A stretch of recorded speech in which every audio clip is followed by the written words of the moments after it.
Ernesto Govaya Grove. Golf.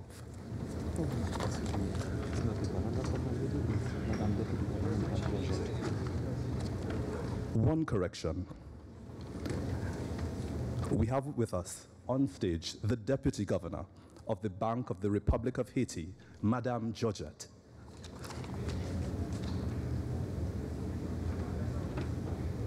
Thank you very much. Hello? I'm not on.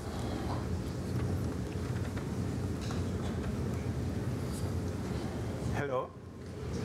Can you hear me? No. Let me just put it down. Hello? Yeah. Yes, my name is Ernesto Gov. I'm the governor of Central Bank of Mozambique.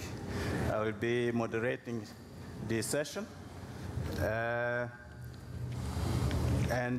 We have also here two regulators and our friends from development institution and Melinda and Bill Gates.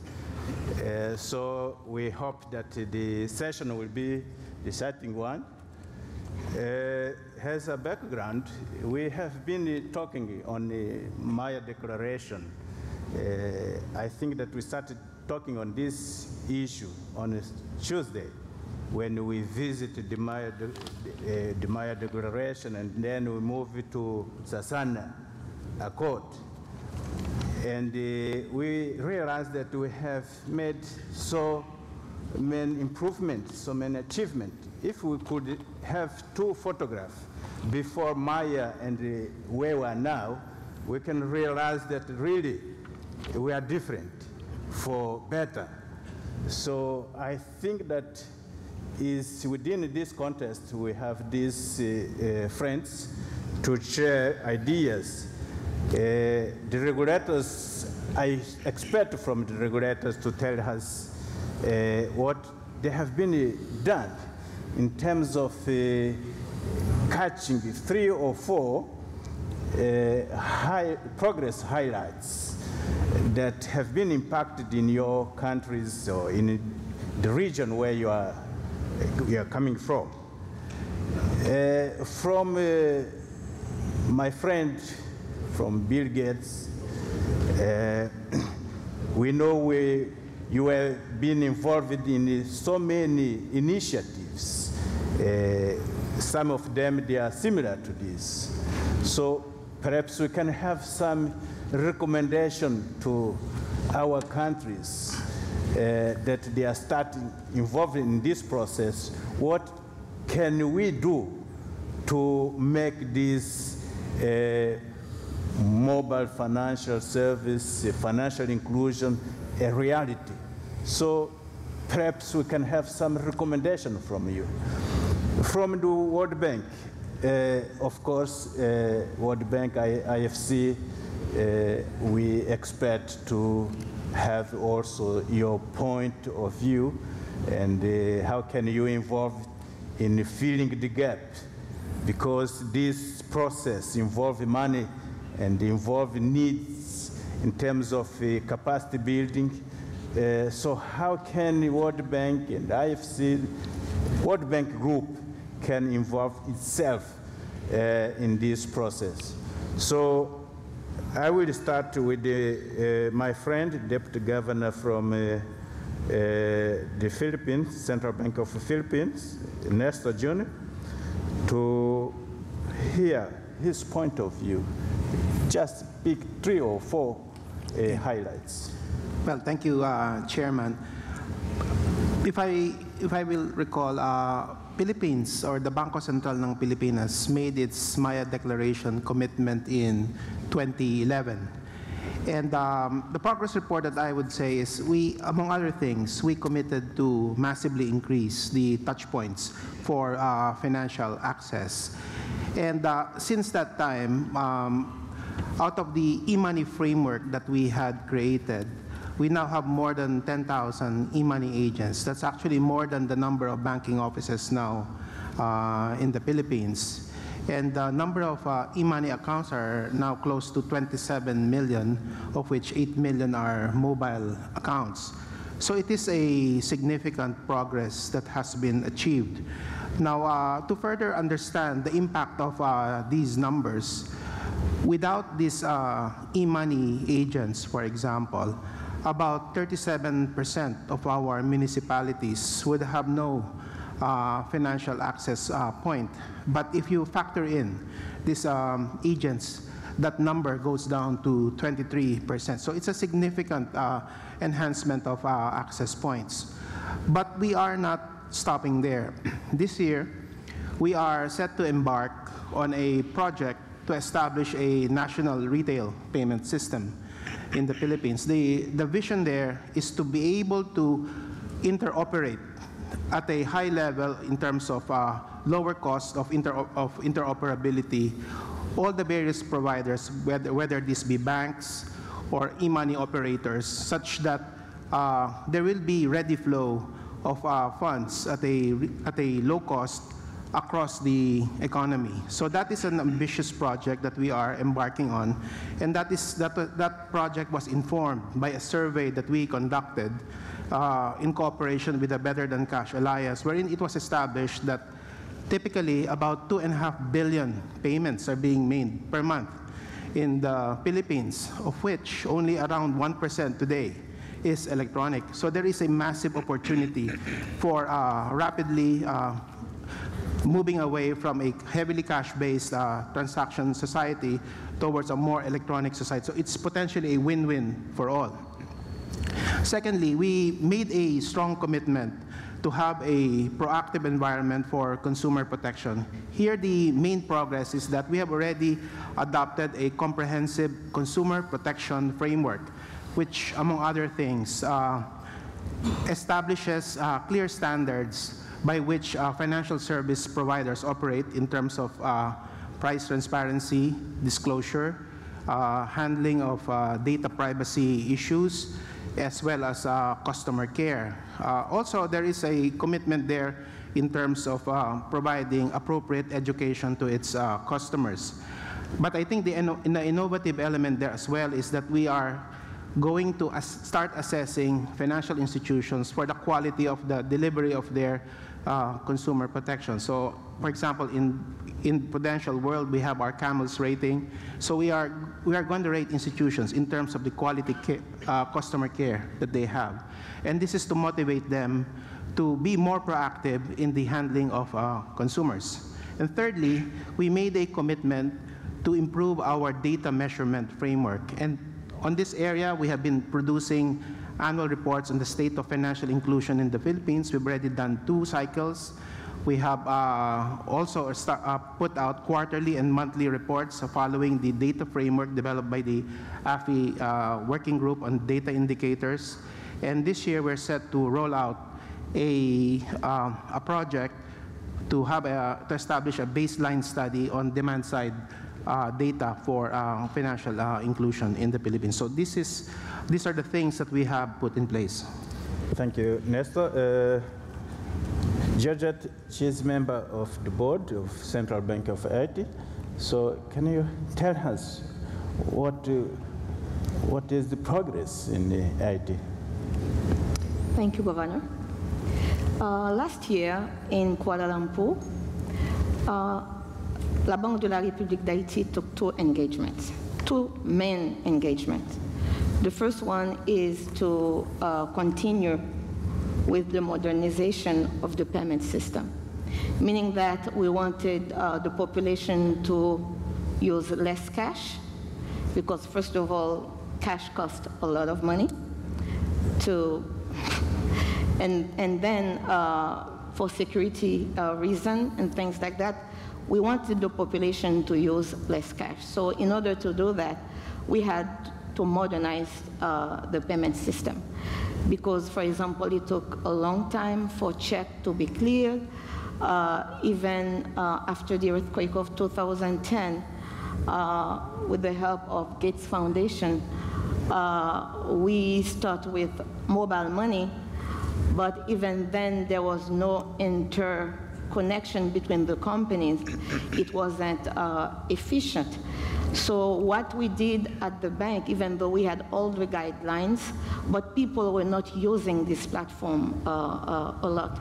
So at the bank, we wanted to modernize the payment system in order for people to use all the different modes of payment that existed. In order to do so, we started with financial education. We educate people about what we have, what can they do, what type of services they should use. For example, in the banking system, and at the bank as well, we work on a platform. That platform should make all the different institutions, for them, they can be interconnected. We took that engagement last year in Kuala Lumpur. The second engagement we took was to work on another law for the microfinance institution so they can do other type of transactions. For example, we have two types of microfinance in Haiti: the financial cooperatives. The central bank regulates them, but for the other microfinance institutions who are bigger, the central bank did not regulate them. They were regulated by the Ministry of Social Affairs. And we believe that the Ministry of Social Affairs didn't have the knowledge to regulate financial institutions. So we took that engagement last year so we can draw some regulation so those microfinance institutions who are present in the rural areas, they can give access to more type of financial services. In terms of our performance, as of December 2013, we had, with the help of AFD, French Development, we had concluded the drafting of that law, which we presented to the Ministry of Finance for them to send it to Parliament. As of for the payment system, we did everything we set out to do, with the exceptions that, for example, the mobile money is not connected to that switch as of today. Two reasons. When, after the earthquake, with the help of Gates Foundation, we had two main operators who were on the platform. Well, I don't know, unfortunately or fortunately, they were merged and they became one. So there was no rush for that interconnectiveness anymore. And that company, after the merger, they had different set of problems. They didn't invest too much on e-money, but that's another problem. But as of today, we haven't achieved to put the mobile money on the platform. However, after Kuala Lumpur, and I personally joined the working group on national strategy. Even though we didn't take a Maya commitment for national strategy. And I think this is our biggest achievement of the year. It is to prove it's not because the commitment is for ourselves. It's what we see, it's working. And in January 2004, with the help of the World Bank, by pure coincidence, the two organizations who helped us are present here. With the help of the World Bank, we are in the process of drafting a new national strategy. Because what we've been doing, we've been working piece by piece on things for financial inclusion, but we wanted to have like a clear vision of what we should do and where to go. And this is something we are working on right now.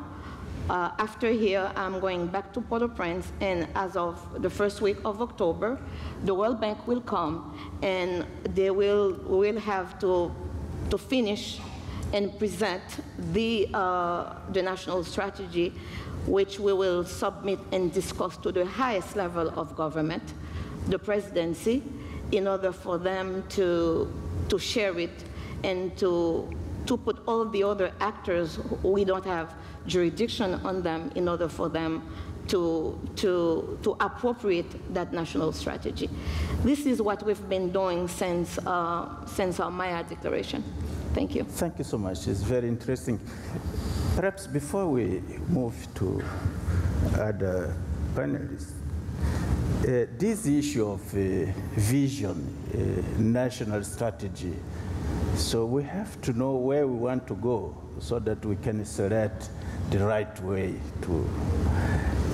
How do you, in the Philippines, mobilize the domestic stakeholders to support this whole idea of financial inclusion? Because financial inclusion is not only a matter of regulators.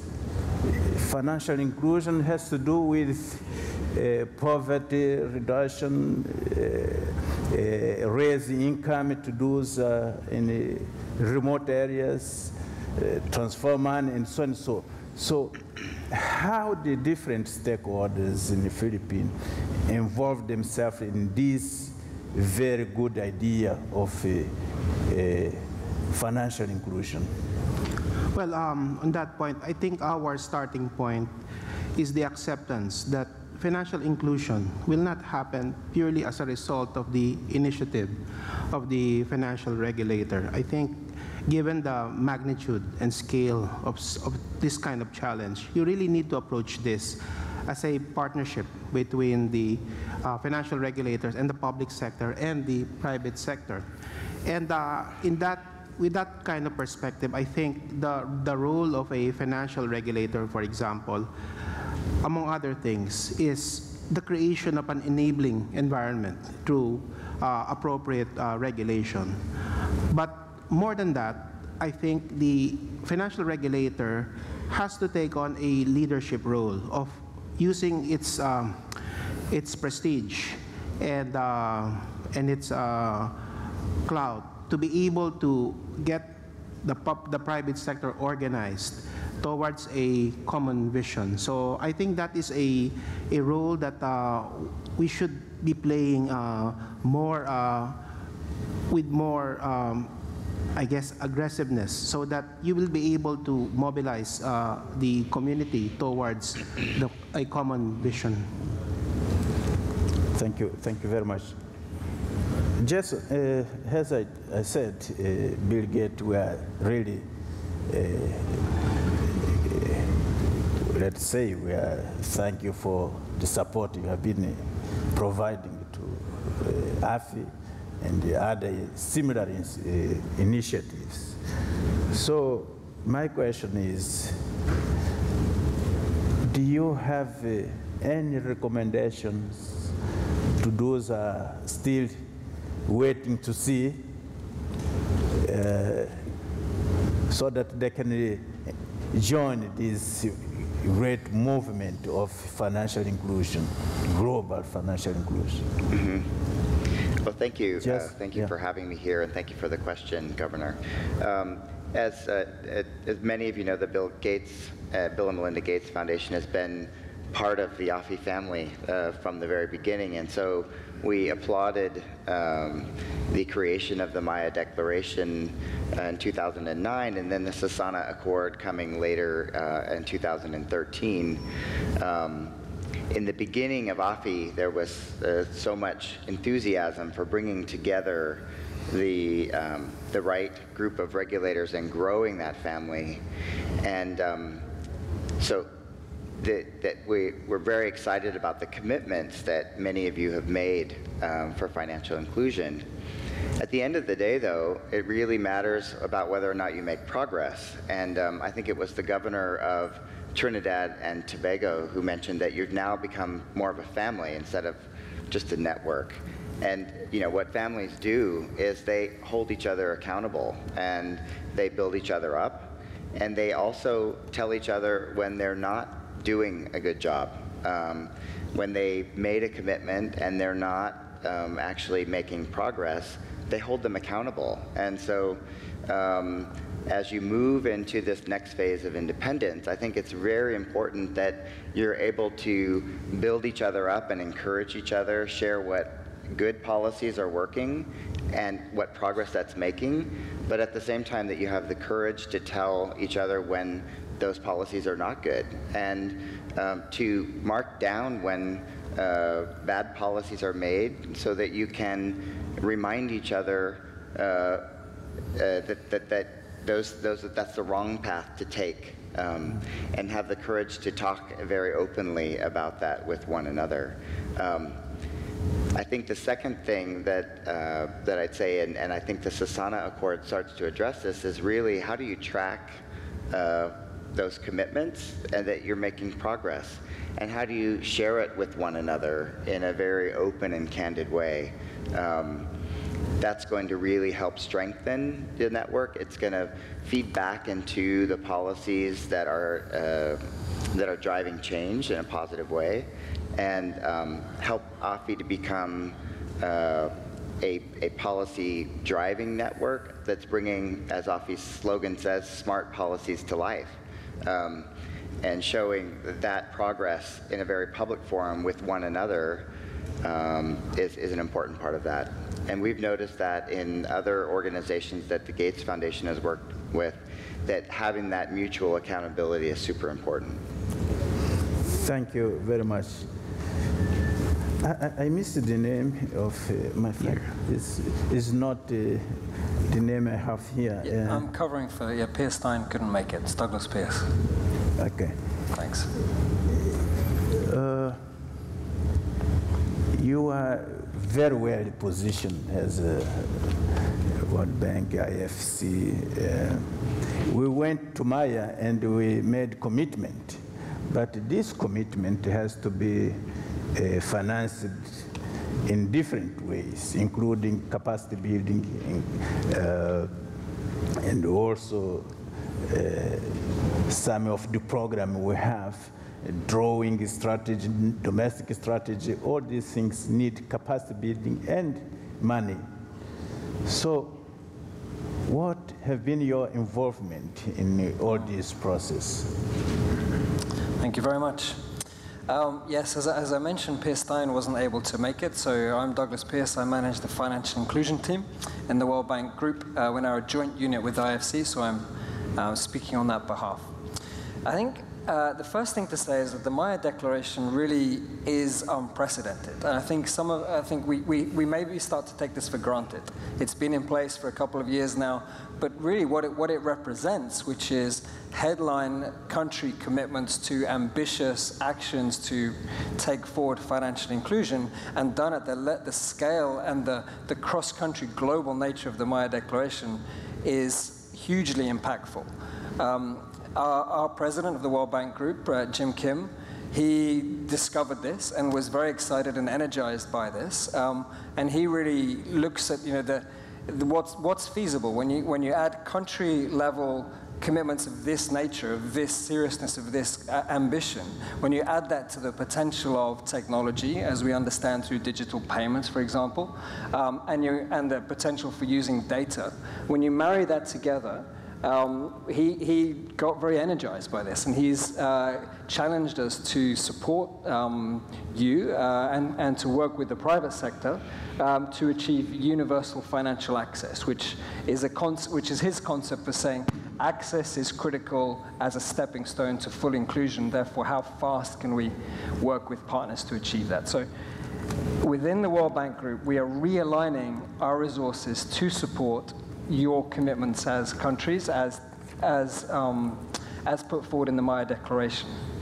How are we doing this? Well, a colleague from the Haiti Central Bank was just, one example is we're working with a number of central banks and financial regulators on financial inclusion strategies. We're providing technical support, we're providing data, whatever support is needed.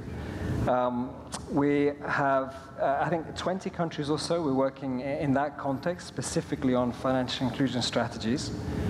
We work with over 60 countries around aspects critical to financial inclusion commitments. We have obviously experts in a very wide range of areas, being such a large organization. So we can support work on payments, MSME finance, digital IDs, and also non-financial areas such as agriculture or ICT or public financial management, all of which, I think going back to your question, Governor, about how can this be a cross-agency commitment rather than just only the regulator, that's something we try and match up with and align with at a country level. So truly that the range of different policy instruments and levers can be brought to bear. Our colleagues in the IFC are responsible for helping promote the supply side response. So with these ambitious commitments, sometimes investment, innovation, actions on the market side are needed to speed up the supply side response and to avoid a time lag between reforms and increases in private sector and improvements in private sector supply of financial services. So the IFC, through its network of 700 or so financial institutions, has a key role to play on that. I think a number of you are familiar with the instruments we offer, but just to say that as an institution across the World Bank and IFC, we're increasingly fully aligned with the Maya Declaration, with your country goals. Thank you. Thank you so much. And then we went to Sasana, and we translate our commitment in a very quantified measures.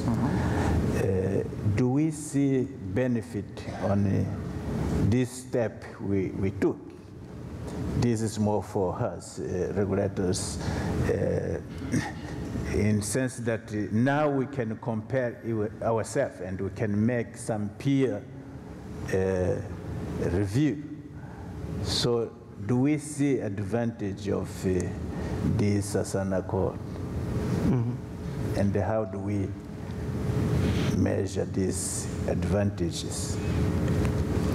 Georgia? Yes.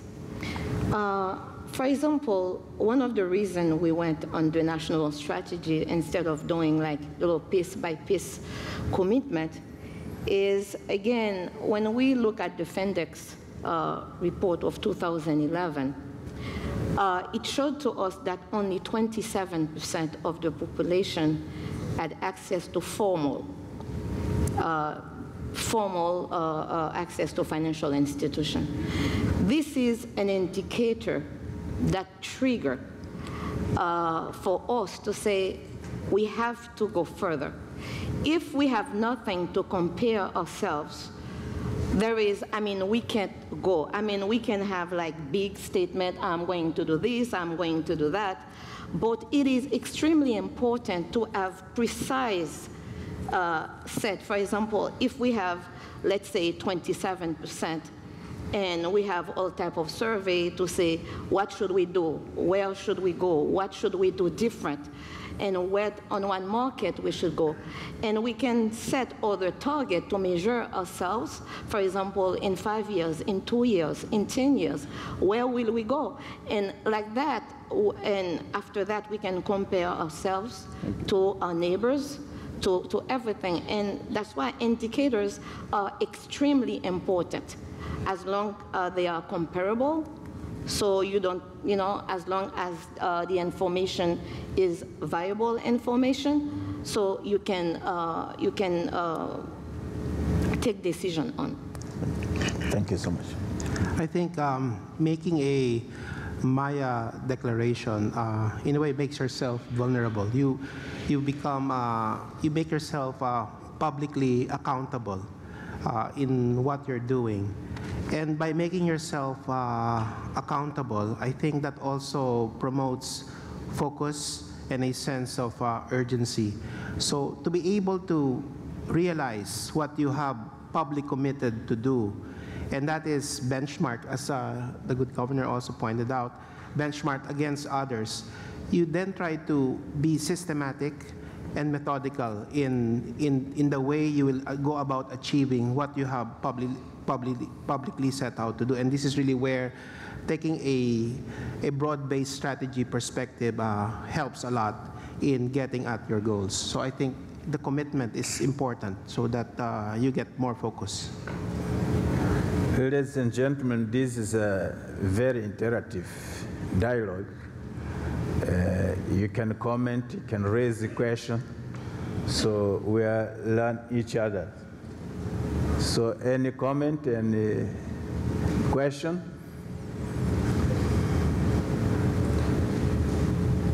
Yes, the mic.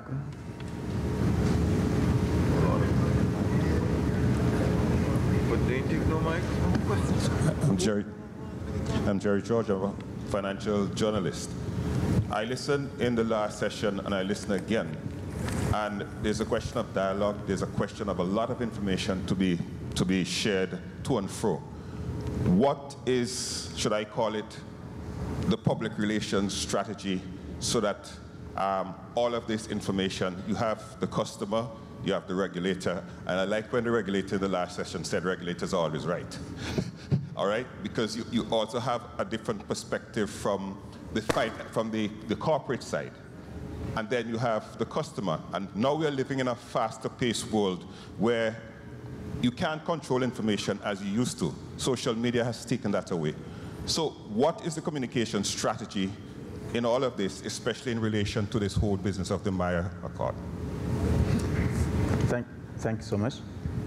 One or two more?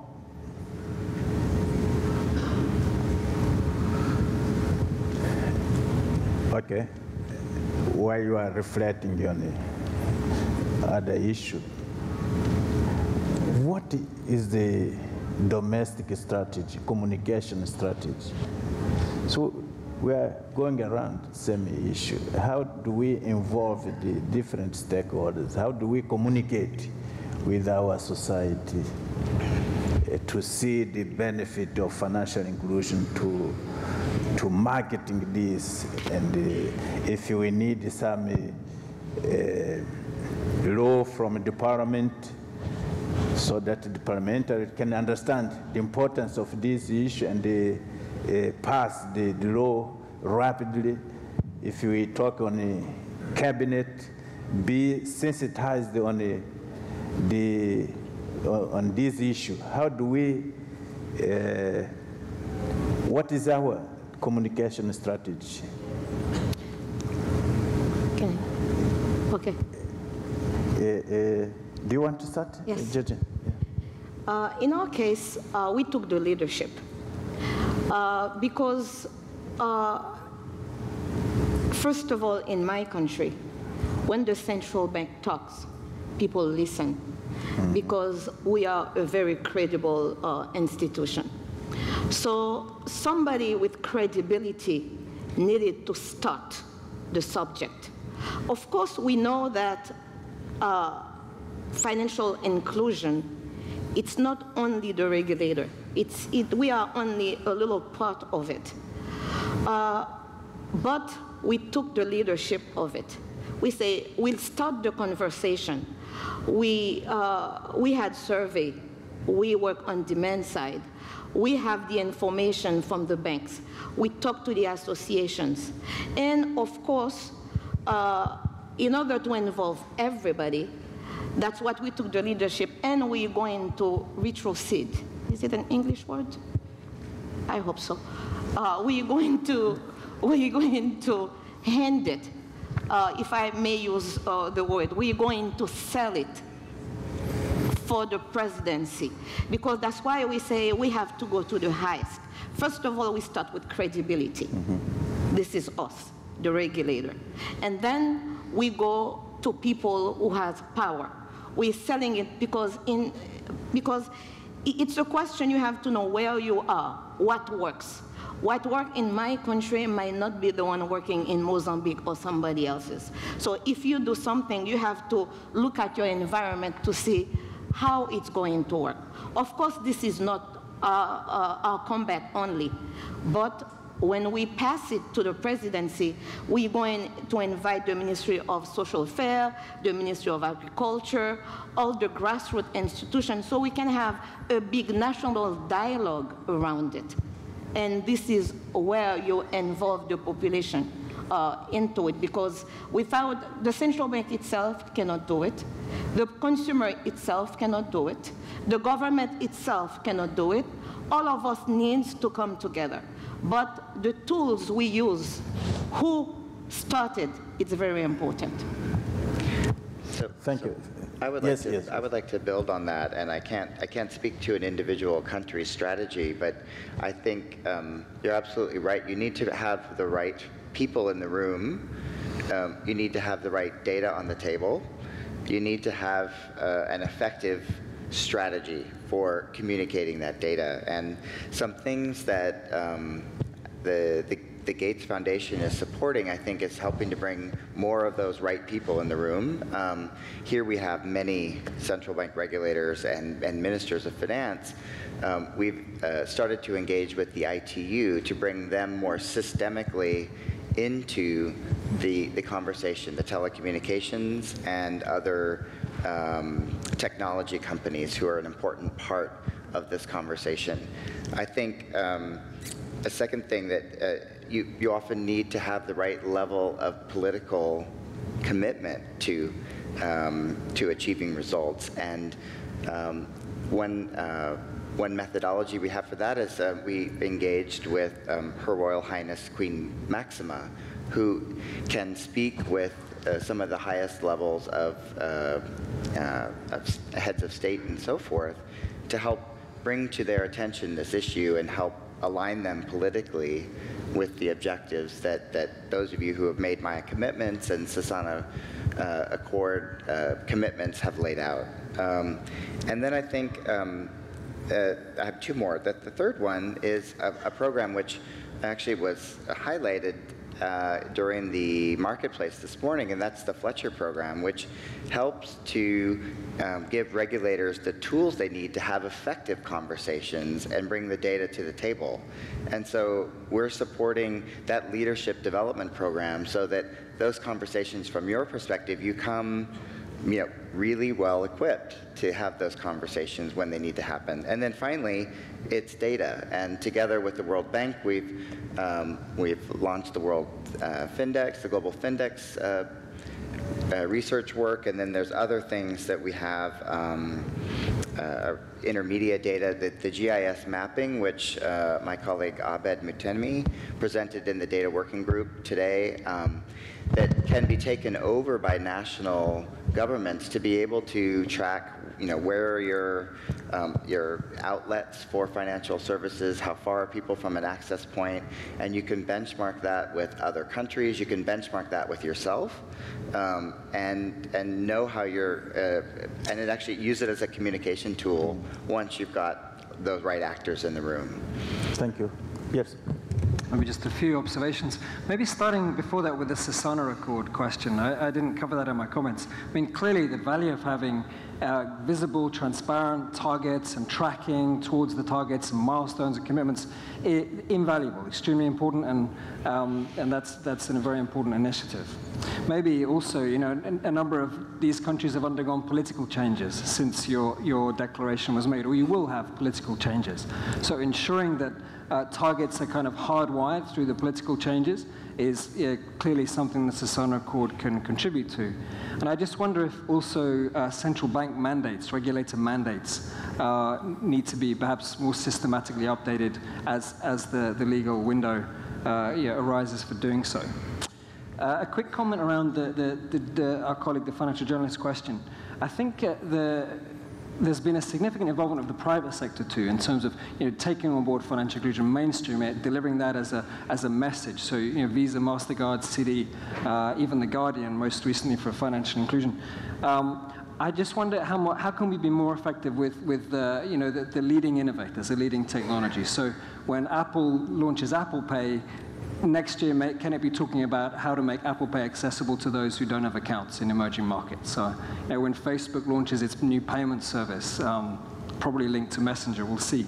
How are they making that available to those that are unbanked or less banked in emerging markets? And how are their emerging market equivalents making moves in this area? So Alibaba has been key to MSME finance and inclusion. So who are the innovators and entrepreneurs that will be well known and will be getting this, this profile raised? Thanks. Thank you. Yes, I also want to build on this issue, on this idea of having good data to manage the conversation. But just to give a specific example in Philippine case, there's a very fierce competition. For example, in the payment space, in the retail payment space, banks are competing heavily against the telcos.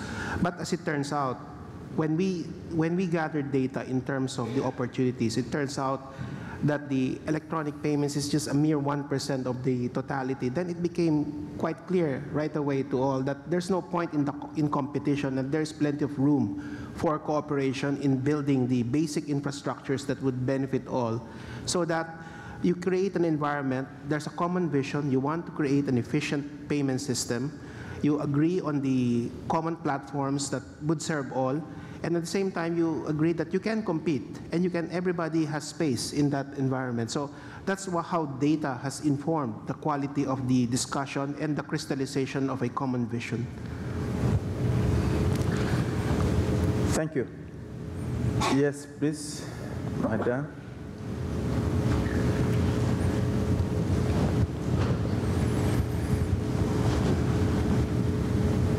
Thank you, Governor.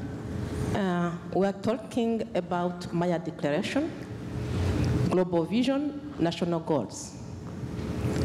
We had some experiences from Philippines and Haiti, and many other countries would have given the experiences for sure, but because of time constraint, it is not possible. But we have a global commitment, if I can say so. When AFI started, we said that 2.5 billion of population are unbanked. So the goal was to bring those 2.5 billion of unbanked people to be banked. So the challenge here is how can we monitor progress since 2009, when AFI was created, to see how far we are now with the 2.5 billion unbanked people. Thank you. Thank you very much. This is a comment, but I think we fully agree on that. The final goal is really to bring those in informal sector to the formal sector. We have to see our population and banking system using this new technology to transfer money, to save money. But we have to have what we have to implement what the tools we already have by measuring our commitment, so we'll be able to quantify and to measure the distance from where we were and from where we want to be. So I think that is a very good comment. Yes? Go ahead. You fund it. Who start? I wanted to say that I think it's a great question. And, over the last couple of years, we've been talking about 2.5 billion every year. So it's, it doesn't bode well for how we're progressing. I do think that up until 2 years ago, that number wasn't really quite as firm as it is right now, and that's because of the Global Findex that came out and established that as the first benchmark. So next year, I think in April, will be the next Global Findex, and barring too much birth, I hope that number comes down. So I do hope that we actually do see some progress. I think the other way to start to think about it is to look at it on a country-by-country basis, where you can see progress in your own country, and you can feel good about the policies that you're making if they're showing progress. And if you're not, then you might want to go and look at those countries that are showing progress and see what policies they've adapted and adopted to see what's actually making improving those numbers. But I completely agree. I keep waiting for this new number to come out, and I hope it's just 2 billion, or maybe 1-point-some billion. But we've been stuck on 2.5 billion for 2 years, but it's the first time we had a number to start with. So I think at least we've got the first data point. Thank you. That's fine. Cover? Yeah. Okay. I will not force you to invent questions. So, but if any, please feel free to present. Otherwise, we'll try to summarize what we said. Maybe we could ask the audience who would like to talk about their Maya commitment and progress that they've made. Yeah. We still have 15 minutes. For specific targets that they've set for, the next year or so that they'd like to maybe stand up and then come back next year and report on it. Is any volunteer who wants to present his individual experience? But definitely, I think that we are not the same as we were before Maya. This is a reality. Of course, from a qualitative approach, we now move it to quantitative. And so we can, in the country base, see how far we are. We still have a long way to go, but what is the distance? And this is happening. So any more questions? No. Nope. Yeah, we're tired. It's yeah. Oh, okay, okay. There's someone who is not tired. Tilman Orbeck from CGAP, and I would not have spoken if I spoke up because I would love to hear to inform the weather.